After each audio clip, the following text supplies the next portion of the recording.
Muay Thai. You brought up, I said, hey, I'm going to join Jiu-Jitsu this year, which I still have to do. So I got 4 months left. And you're like, yo, you should work on Muay Thai. Use your elbows.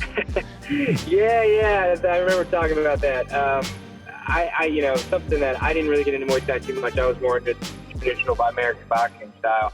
But when I lived in DC for a decade, and then, for a portion of it, maybe 5 years, I was kind of really into training, sparring people, that kind of thing, just kind of getting a feel for the sport.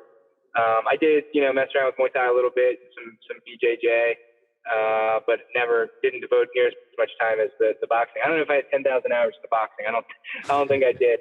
Put a lot in, because with those kind of sports, you have to, if you want to be decent, you got to really, you spend a lot of time in the gym. Like I would spend sometimes 2 hours a day, 5 days a week, or sometimes I do 2 days. I mean, yeah, it depends on how far you want to go. If you just want to do circuit training and stay in shape that way, that's totally fine. You can do that an hour, a few times a week, and you'll definitely can tell if you're hitting heavy bags or if you're rolling or, whatever. If you want to actually try to compete or, see if you how well you hang based on your technique classes, then you can start putting in more time. And the more time it's a satisfying sport, because I think combat sports, like anything, probably are. It's like the more time you put in, the sharper you get, the better off you are when you go to actually try those skills. Like the less you're going to get hurt, the more you can do damage. Although, with training, you're not really in there to hurt people, but, you can kind of minimize how much you get hurt at least too. But yeah, the Muay Thai thing, I just brought it up, I think, because I remember like only training in hands with boxing, and then like sparring a couple Muay Thai guys. And like, even with just their hands, they were good. I mean, they presented a real challenge. And then that was only with their hands, let alone knees and elbows and stuff. So like, if I had to do it again, I think I would give that a shot too, to see the effectiveness of that. But I wish you luck on that journey, man. If you end up doing it, it's fun. It's humbling.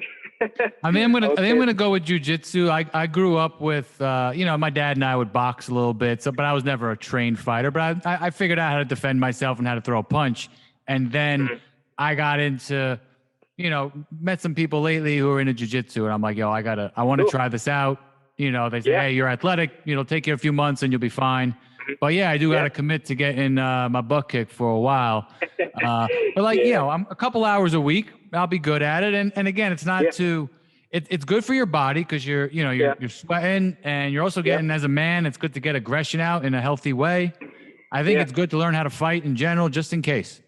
It sounds like a win all around there. So, and also, the mental edge. I mean, not necessarily for situations, but for me, like you talked about the mindset going into the business, like, prospects, you get your bell rung all the time. But that, we went to fuck down too much in our invested education mind. So, but my point is that going into that, starting the business, and like a lot of it was DIY, a lot of it was like hands and knees, very physical, like, my hands would just come home incredibly powered through. I mean, it's different kinds of frustrations. Now instead of like this part not working, I can't get this tool to work and fix this, and having the perseverance, it's like, okay, well, we've got like something going on in HR, or, I'm having trouble communicating with our somebody, so it's different frustrations are still there. It still takes some mental strength, but, it's not quite as physical. But I will say that, I hope it works out for you, and like you can take that focus and mental strength you get developed and apply it to the podcast and whatever else you're doing.